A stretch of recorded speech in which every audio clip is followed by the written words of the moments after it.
let's bring in Michael Pillsbury. He's the Heritage Foundation's Senior Fellow for China Strategy. Michael, thanks so much for coming in today.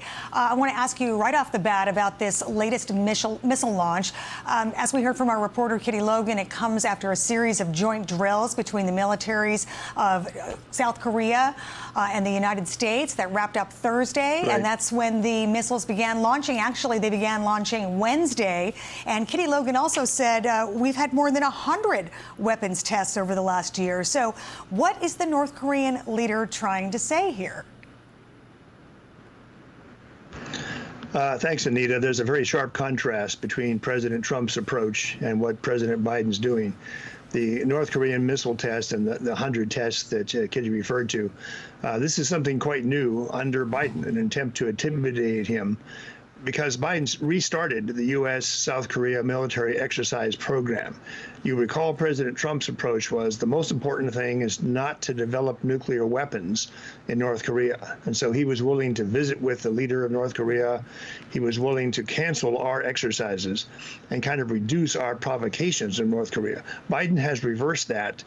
In order to look tough at home, he's approved a number of these measures and then added to the provocation with this Camp David summit a couple of weeks ago, bringing the Japanese into it. So what we're seeing here is a move toward war that's quite the opposite of what President Trump was trying to do. Yeah, a lot of people accused President Trump of cozying up to the dictator, but as you said, we didn't have any of these launches during his administration. Okay, I want to just turn the topic to U.S. relations with China. The Pentagon says a number of U.S. officials, or a senior U.S. official, met with a member of the Chinese delegation during a conference in Fiji earlier this month. But that meeting follows a number of cabinet members who have held meetings in China during the last several months, including, there you see, Secretary of State Antony Blinken, Treasury Secretary Janet Yellen, Special Climate Envoy John Kerry, and most recently Commerce Secretary Gina Raimondo. So these are the top folks there from the Biden administration. But as far as making any progress, I want to take a look at this quote. This is from an op-ed in the Wall Street Journal. Take a look at this. It says, recent U.S.-China talks, despite meeting with Chinese leader Xi Jinping in June, Blinken came home empty-handed. The Chinese government wouldn't even agree to establish a military-to-military crisis hotline. The most newsworthy part of Yellen's trip was that she inadvertently ate magic mushrooms and that Chinese officials rebuffed Kerry's call for quicker climate action.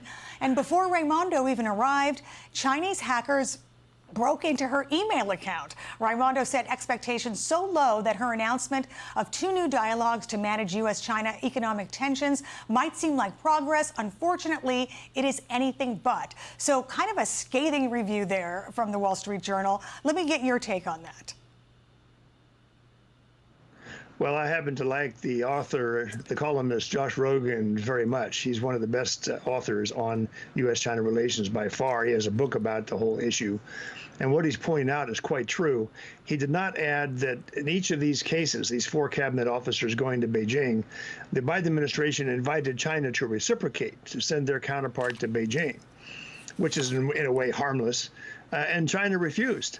They won't send any cabinet minister here. But to make things even worse, Anita, the Biden team wanted to restart the negotiations with China that President Trump had going, the trade talks, for example. China is simply cold shouldering the Biden administration. They won't start talks on trade. They did nothing on the climate talks that John Kerry proposed.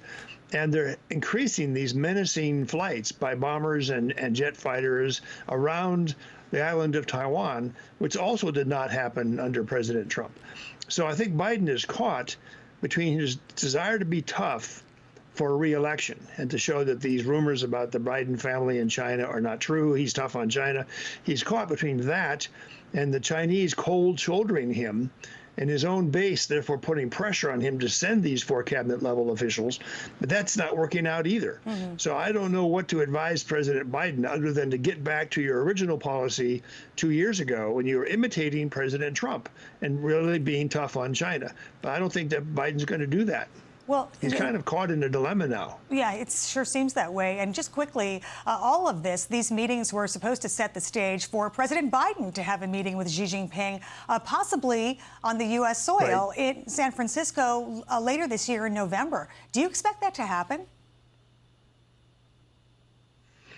I doubt it. A precedent was just established. There's supposed to be a G20 meetings coming up soon in New Delhi, India. And because of the border friction and some tough policies by Modi in Delhi, India, Xi Jinping has announced he's not going to the meeting. So in other words, he's holding hostage the Biden administration. If you're nice to me and make concessions, I'll meet you in San Francisco and make you look good. Otherwise, I won't, and I'll make you look bad. Chinese are pretty smart, I think, Anita. Yeah, we won't hold our breath on that meeting in November, but we'll see what happens. Michael Pillsbury, thank you so much for your insight today. Great to see you.